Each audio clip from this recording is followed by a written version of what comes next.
Tema saya pagi ini adalah Master of Time atau penguasa waktu.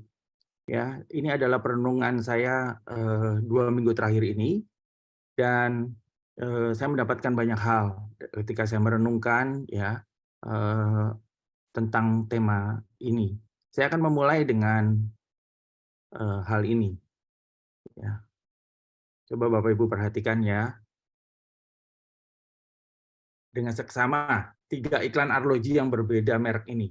Nah, sebutkan apa yang sama. Coba. Dari 3 iklan yang berbeda ya, dari iklan jam Citizen, satu Rolex, satu Tag Heuer, ya. Ini ada satu kemiripan ya dari 3 iklan ini.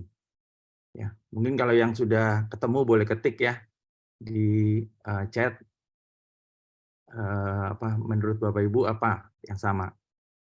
Wah, Anita sudah menjawab, jarum jamnya sama ya. Bu Esti menjawab waktunya. Ya, oke. Ya, jarum jamnya sama. Mengapa iklan jam tangan selalu menunjukkan waktu pukul 10:10? Nah, ternyata ini alasannya. Ya. Pertama, simetri. Ya. Alasan iklan jam tangan selalu menunjukkan waktu pukul 10:10 karena itu membuat simetri vertikal sempurna. Ya, jadi itu sudah dipelajari oleh ahli jam. Ya, ini membuat sudut simetri vertikal sempurna. Dan yang kedua adalah semua fitur dapat terlihat. Ketika jarum menunjukkan waktu 10:10, maka pembeli bisa melihat langsung nama merek dan tanggal. Ya. Dan yang ketiga, ini adalah simbol kemenangan. Waktu pukul 10:10 membentuk simbol kemenangan yang menarik perhatian dan emosional untuk pembeli membeli produk tersebut. Ini adalah mengapa iklan jam selalu menunjukkan pukul 10:10 ya. Ini cuman selingan aja Bapak Ibu sekalian sebelum saya masuk ke intinya. Nah, firman Tuhan katakan di dalam Efesus 5 ayat 15 sampai 17, karena itu perhatikanlah dengan seksama bagaimana kamu hidup.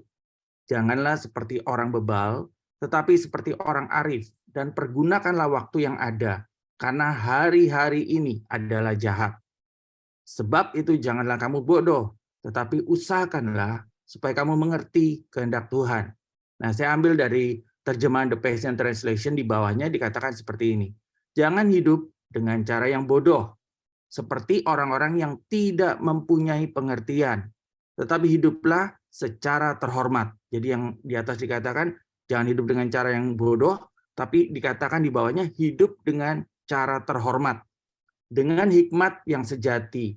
Karena kita hidup di zaman yang jahat. Manfaatkanlah semaksimal mungkin. Ya, saya mencatat semaksimal mungkin itu waktu atau kronos ya. Nanti dijelaskan di belakang. Setiap hari untuk mencapai tujuannya dalam kurung kairos ya. Tujuan Tuhan. Jadi kita disuruh memanfaatkan semaksimal mungkin tiap-tiap hari ya, waktu yang digunakan tiap hari ya, setiap hari untuk mencapai tujuannya atau kairos Tuhan pada hari tersebut.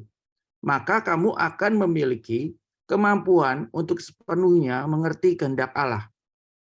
Jadi Bapak Ibu sekalian, ada kronos dan ada kairos ya. Dan Efesus 5 ayat 15 sampai 17 mengatakannya dengan gamblang. Paulus mengatakannya dengan gamblang bahwa ada orang yang menghabiskan hidupnya dengan cara-cara menghabiskan waktu-waktu hidupnya dengan cara yang bodoh ya. Seperti orang tidak punya pengertian. Tapi dikatakan gunakan waktu dengan hidup secara terhormat dengan hikmat yang sejati. Nah, pengertian tentang waktu. Ada kronos, ada kairos ya. Secara umum kronos berarti waktu berjalan. Itu seperti detik ke detik, jam ke jam, hari demi hari, minggu, bulan hingga tahun ke tahun. Nah, itu apa saja yang menjadi kegiatan di dalamnya atau time schedule bagi mereka yang tertib rencana. Kronos adalah akar kata dari kronologis, urut-urutan peristiwa. Waktu ini akan terus bergerak, tak pernah kembali. Dan di dalamnya ada keberhasilan, ada kegagalan, bisa jadi kenangan yang menyenangkan, bisa juga menyedihkan, juga bahkan kenangan yang coba untuk dilupakan. Di sana ada penyesalan karena tak bisa kembali untuk mengubahnya agar menjadi seperti apa yang diinginkan. Nah, semua peristiwa yang terjadi dan tercatat dalam perjalanan hidup, itulah yang disebut dengan kronos. Jadi kronos dipakai sehubungan dengan jam, menit, dan detik yang merupakan siklus waktu biasa. Jadi kronos ya, itu adalah waktu biasa yang berjalan sesuai siklusnya. Nah, tetapi di dalam kronos ternyata ada kairos ya. Kairos itu adalah sementara kairos lebih bersifat kualitas pada peristiwa yang ada. Nah, hal-hal yang bernilai pada peristiwa atau kronos itulah yang disebut dengan kairos. Sederhananya kairos ada di dalam kronos, namun kronos bisa saja tanpa kairos. Peristiwa bermutu ada dalam waktu, tetapi tidak setiap waktu yang ada itu bermutu. Ya.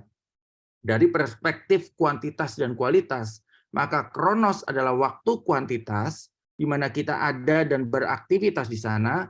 Waktu itu terus berjalan, semua orang hidup memilikinya. Di sana semua kita semakin menua, pengalaman hidup terus bertambah. Namun perubahan kualitas hidup tidak semua orang itu sama. Mereka yang bijak memakai waktu dengan teliti dalam rencana yang terinci dan mengeksekusi dengan disiplin yang tinggi. Nah, mereka ini akan mengukir keberhasilan demi keberhasilan. Hidup mereka akan penuh dengan nilai dan terus berkembang dalam berbagai akses. Kita menyebut mereka sebagai orang yang berhasil. Nah, kairos itu saya maknakan itu artinya signifikan atau bermakna. Jadi menemukan makna, menemukan maksud Tuhan di dalam satu peristiwa, di dalam hari tersebut, ya. Jadi itu yang dinamakan dengan kairos. Nah, kita bahas lebih lanjut tentang kairos Tuhan. Kata kairos berbicara tentang periode tertentu. Kalau waktu itu sudah lewat, tidak akan kembali lagi. Roma 5 ayat 6. Oleh sebab itu, kairos berbicara tentang kesempatan atau momentum yang ada di waktu-waktu tertentu. Galatia 6 ayat 10, karena itu selama masih ada kesempatan bagi kita, marilah kita berbuat baik kepada semua orang, tetapi terutama kepada kawan-kawan kita seiman atau saudara-saudara kita seiman. Artinya kalau kesempatan tidak digunakan, maka waktu atau kairos itu akan hilang. Kesempatan itu akan hilang. Kalau kita tidak cermat, kita akan kehilangan kesempatan. Sebab itu kita harus memperhatikan waktu pintu terbuka dan waktu pintu tertutup.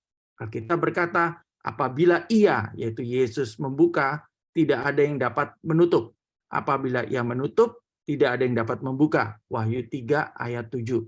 Jadi di sini ada gambar pintu, ada satu pintu, ya ada kesempatan, ada momentum, ya kairos Tuhan di dalam setiap waktu, ya.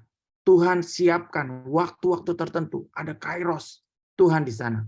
Ada waktunya Tuhan membuka pintu masuk bagi kita dalam sebuah kesempatan. Bila mana kita tidak masuk, pintu akan tertutup.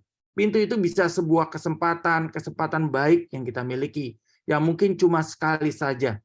Jadi perhatikan kairos yang Tuhan berikan, jadilah peka, bijaksana, berani mengambil keputusan, namun juga tidak terburu-buru, atau Anda akan menyesalinya. Jadi Bapak Ibu sekalian, kairos itu Tuhan siapkan untuk setiap kita. Saya ingat Daud berkata, ketika pagi dia menanti-nantikan Tuhan, tetapi ketika malam di pembaringannya dia merenungkan semua peristiwa yang terjadi pada hari itu. Maka Daud menemukan satu esensi kebaikan Tuhan dan kemurahan Tuhan yang dia peroleh hari itu. Karena dia merenungkan ketika kawal malam, ketika dia di pembaringan, dia merenungkan kembali peristiwa-peristiwa dari pagi hingga malamnya, dan dia menemukan kairos Tuhan. Nah, ada beberapa prinsip dunia tentang waktu ya Bapak Ibu sekalian ya. Ada yang berkata time is money, ya. Waktu itu adalah uang, ya. Jadi semua dihargai seperti uang, ya. Jadi sangat rigid menggunakan waktunya karena dia menganggap ini uang, waktu itu uang, time is money, ya.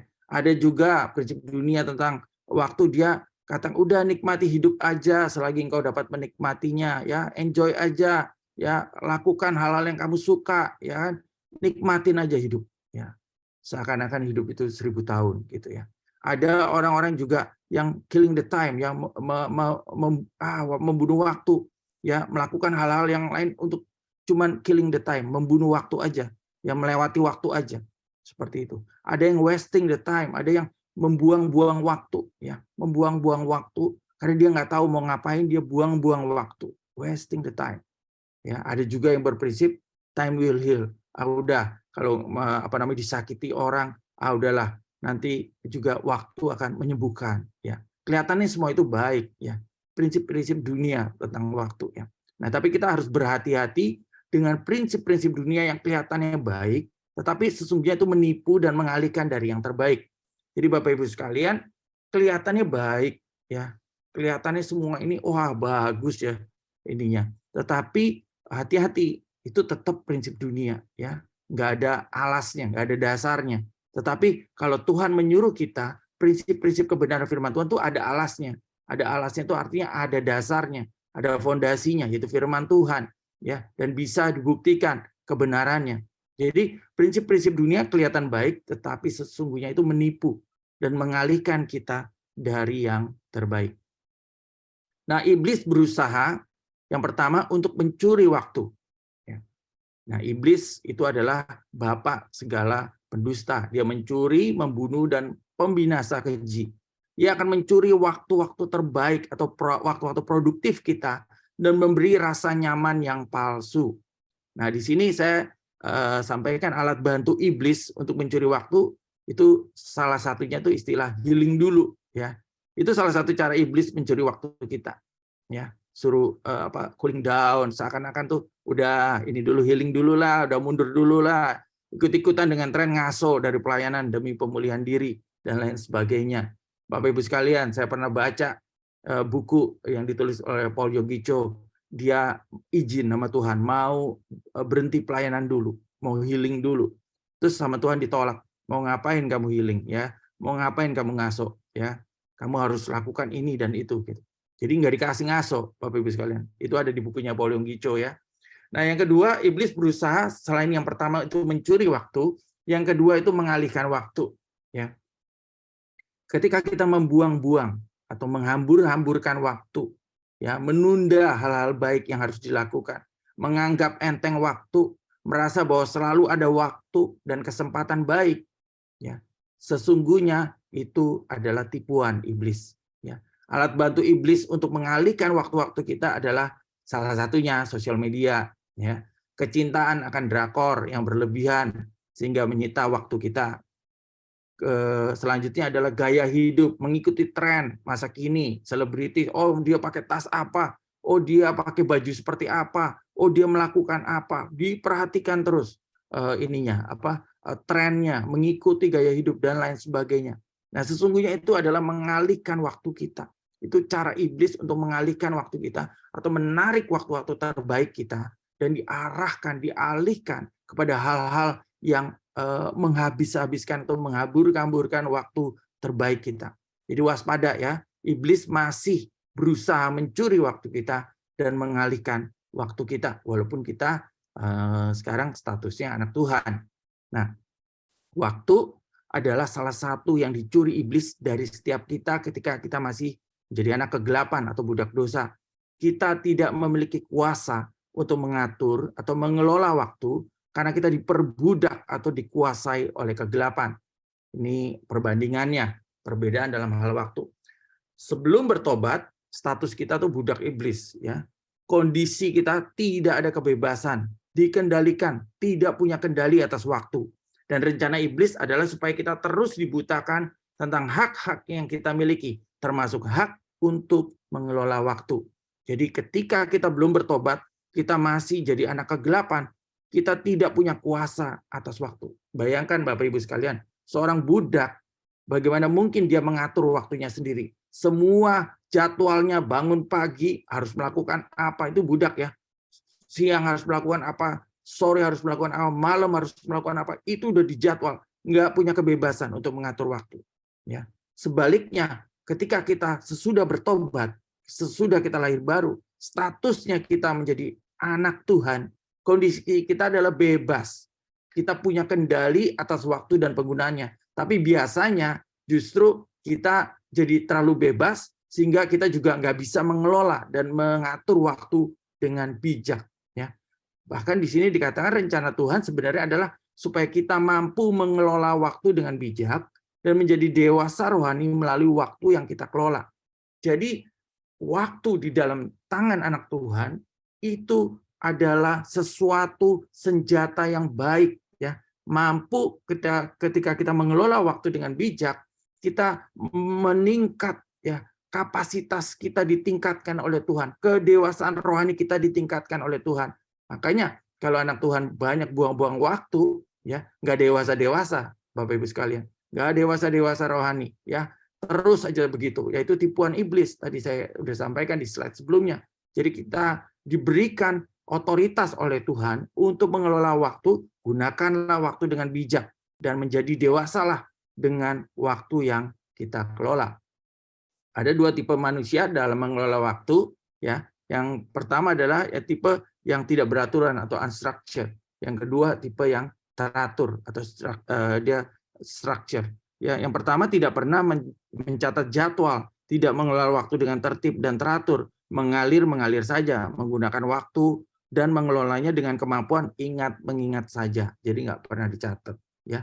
Tetapi orang yang teratur, yang structure, ini contohnya Pak Deddy Madong nih, semua dicatat jadwalnya, ya. Saya lihat catatannya, agendanya tuh penuh gitu, ya. Selalu mencatat, mengatur dan mengelola jadwal hidupnya dan patuh serta tertib dengan jadwal yang ia buat sendiri. Jadi ini adalah tipe orang yang mampu mengelola waktu. Nah, ada quotes berkata, time is free. Ya. Waktu itu memang gratis, ya, but it's priceless. Tapi ini sangat bernilai. You can own it. Ya, kamu tidak bisa memilikinya, tetapi kamu bisa menggunakannya. Ya, you can't keep it. Ya, kamu tidak bisa menyimpannya, tapi kamu bisa spend it. Kamu bisa menghabiskannya atau menghaburkannya. Once you've lost it, ketika kamu kehilangan, ketika kamu kehilangan, you can never get it back. Kamu tidak bisa memperolehnya kembali. Ya. Nah, dikatakan juga oleh William Penn, time is what we want most, but what we use worse. Jadi waktu adalah sesuatu yang kita ingin-inginkan. Aduh kurang waktu nih, aduh kurang waktu, minta tambahan waktu, aduh kurang waktu. Tetapi ketika waktu di tangan kita, kadang-kadang kita gunakan dengan sembrono. Kita habis-habiskan, kita hambur-hamburkan, sembrono menggunakan waktu. Nah, beberapa minggu yang lalu, saya sedang bergumul dengan Tuhan untuk 3 jawaban doa yang hampir deadline. Jadi saya berdoa sama Tuhan, mulai ada kekhawatiran, mulai ada rasa takut, ya, 3 jawaban itu. Jadi saya berdoa sama Tuhan. Ketika berdoa, Tuhan bilang, kamu tahu nggak? Aku ini penguasa waktu. Ya, semua waktu di tangan aku. Ya. Dan ada satu hal, ya, yang Tuhan katakan, aku mampu intercept, ya, aku mampu melakukan mencegat atau melakukan terobosan atau menyela dengan keputusan-keputusanku. Jadi kata intercept itu terngiang-ngiang di benak saya. Jadi saya pelajari, lihat lagi di dalam Alkitab, ya.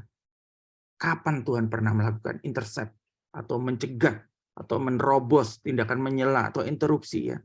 Nah, saya menemukan bahwa Tuhan tidak pernah terlambat, ya, tidak terlalu cepat juga, namun Ia selalu tepat waktu atau precise, terus sangat presisi dengan waktu yang ada. Ya.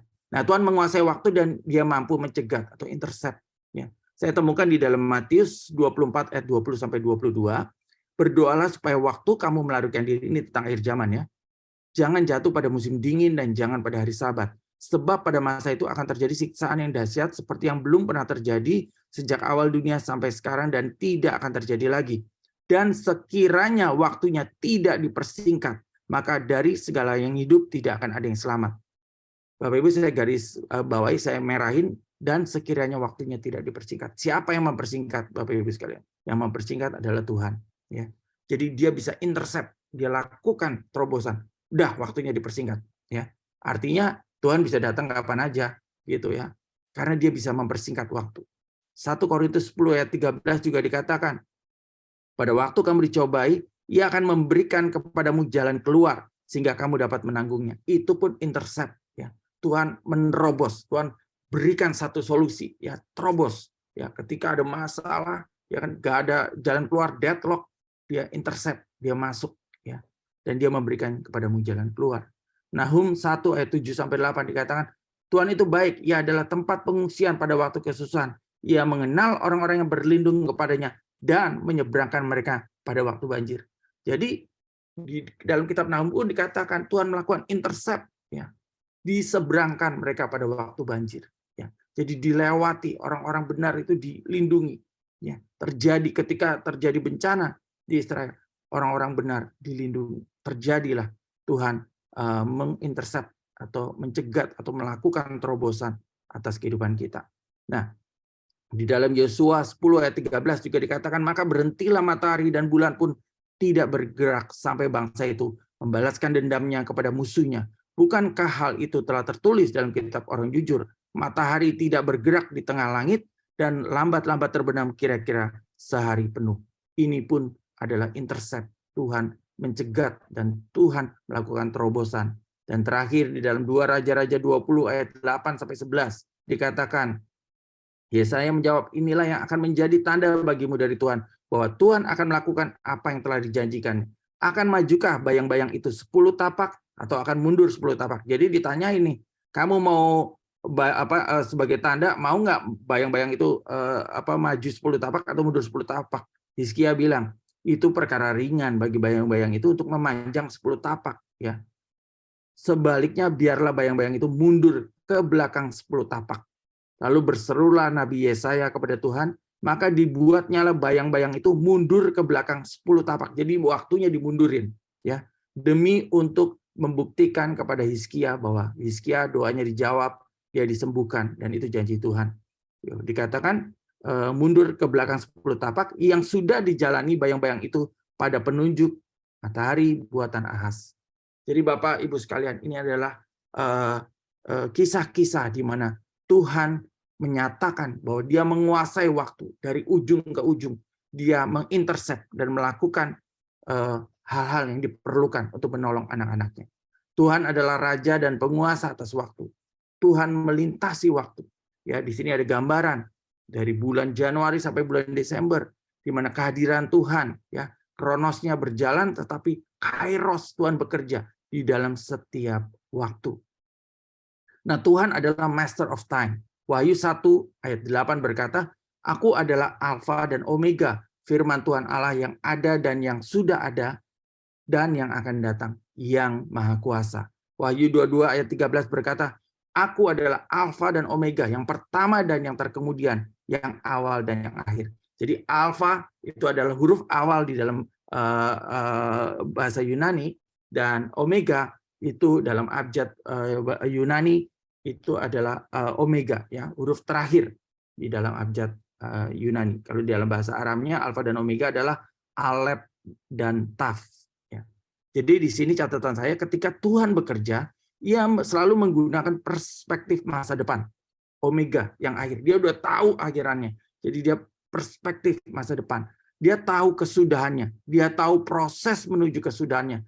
Bahkan ia memberikan kisi-kisi pada gerejanya atau umatnya melalui kitab Wahyu. Kitab Wahyu itu kisi-kisinya kita untuk mengetahui akhirannya, ya. Yang ditulis Rasul Yohanes di Pulau Patmos yang mengisahkan proses menuju akhir dunia, ya, dan selanjutnya kehidupan kekal. Itu ditulis kisi-kisinya di dalam kitab Wahyu. Mengetahui hal ini seharusnya kita tidak perlu khawatir atau takut akan masa depan dan masa kini, karena dia pegang kronos dan kairos serta akhirannya. Jadi Tuhan adalah master of time. Dari ujung ke ujung sudah dia pegang, ya. Waktu dia pegang, dan itu semua dia lakukan untuk setiap kita. Ya, jadi kita tidak perlu khawatir, nggak perlu takut, karena Tuhan pegang waktu. Dia mampu mengintercept dan dia mampu melakukan yang terbaik, karena dia adalah Alfa dan Omega yang Maha Kuasa. Ada 3 sikap yang harus dikembangkan sehubungan dengan waktu. Yang pertama adalah mencari dan mengerti kehendak Tuhan. Ya, kembali lagi Efesus 5 ayat 15 sampai 17, manfaatkanlah semaksimal mungkin waktu atau kronos setiap harinya untuk mencapai tujuannya atau kairosnya Tuhan pada hari tersebut. Maka kamu akan memiliki kemampuan untuk sepenuhnya mengerti kehendak Allah. Jadi yang pertama, cari dan mengerti kehendak Allah. Yang kedua adalah lihat keindahan yang Tuhan berikan. Ya, Pengkhotbah 3 ayat 11 berkata, ia membuat segala sesuatu indah pada waktunya. Jadi kita harus melihat keindahan yang Tuhan berikan. Ya, kalau Tuhan melihat itu indah, maka kita pun harus menggunakan perspektif atau kacamatanya Tuhan, melihat peristiwa itu indah pada waktunya. Ya, jadi kita harus melihat keindahan-keindahan yang Tuhan berikan sehubungan dengan waktu yang kita jalani, baik kronos maupun kairosnya. Dan yang ketiga, sadari bahwa Tuhanlah penguasa waktu. 2 Petrus 3 ayat 8-9 berkata, tetapi saudara-saudaraku yang kekasih, yang satu ini tidak boleh kamu lupakan, yaitu bahwa di hadapan Tuhan, satu hari sama seperti 1000 tahun, 1000 tahun sama seperti satu hari. Tuhan tidak lalai menepati janjinya. Ya. Jadi, Bapak Ibu sekalian, satu hari itu sama dengan 1000 hari. 1000 hari sama dengan satu hari. Maksudnya seperti apa? Bahwa di mata Tuhan itu sama, ya. Tetapi satu hal, Tuhan tidak lalai menepati janjinya. Mau 1000 hari, mau satu hari, Tuhan ada di situ. Tuhan hadir di situ. Dia hadir di dalam kronos. Dia hadir di dalam kairos. Dan Tuhan tidak lalai menepati janjinya. Bapak Ibu sekalian, kalau Bapak Ibu sedang menantikan satu janji Tuhan pada hari ini, sedang berdoa menantikan janji Tuhan, percaya satu hari, 1000 hari, sama saja di mata Tuhan. Ya, Tuhan tidak lalai. Tuhan tidak lalai menepati janji. Pasti digenapi. Pasti janjinya dia tuntaskan. Ya, ada 24 jam dalam sehari kita mendapatkan waktu yang sama. Mau di belahan dunia manapun juga waktunya yang sama, 24 jam per hari. Ada 1440 menit dalam setiap hari. Jangan sia-siakan waktu yang ada. Dan ada 86.400 detik dalam sehari. Dapatkan kairos Tuhan. Kita semua berdoa. Bapak yang Maha Baik, terima kasih Tuhan. Terima kasih kalau Engkau mengingatkan kami kembali tentang kronos dan kairos. Bahwa Engkau memegang waktu dan Engkau tidak lalai menepati janji-janjimu sehubungan dengan waktu yang berlalu dan kami jalani Tuhan. Kami tidak perlu takut dan khawatir karena Tuhan adalah penyedia bagi kami. Dan Engkau tidak pernah gagal, Engkau tidak pernah lalai. Hamba berdoa buat setiap kami anak-anak Tuhan yang hadir di Morning Chapel pagi hari ini, yang sedang menantikan janji Tuhan. Biar Tuhan berikan ketekunan, Tuhan berikan tepat pada waktunya. Tuhan berikan kepada kami jawaban tepat pada waktunya. Karena Engkau tidak pernah lalai dan Engkau bukan Allah yang gagal. Terima kasih Tuhan. Kami sungguh bersyukur untuk kebaikan dan kemurahan Tuhan. Dan pagi hari ini kiranya berkat Tuhan turun atas setiap kami Tuhan. Berkat daripada Engkau. Berkat Abraham, Ishak dan Yakub. Yaitu keberhasilan, keberuntungan dan kesuksesan. Yaitu perkenanan Tuhan, pertolongan Tuhan, kemurahan Tuhan, kemudahan dalam segala sesuatu. Dan pelayanan malaikat menyertai seluruh kehidupan kami hari ini. Dan kami mendapatkan kairos Tuhan pada hari ini. Di dalam nama Tuhan Yesus kami berdoa dan mengucap syukur. Haleluya. Amin. Tuhan memberkati dan selamat pagi.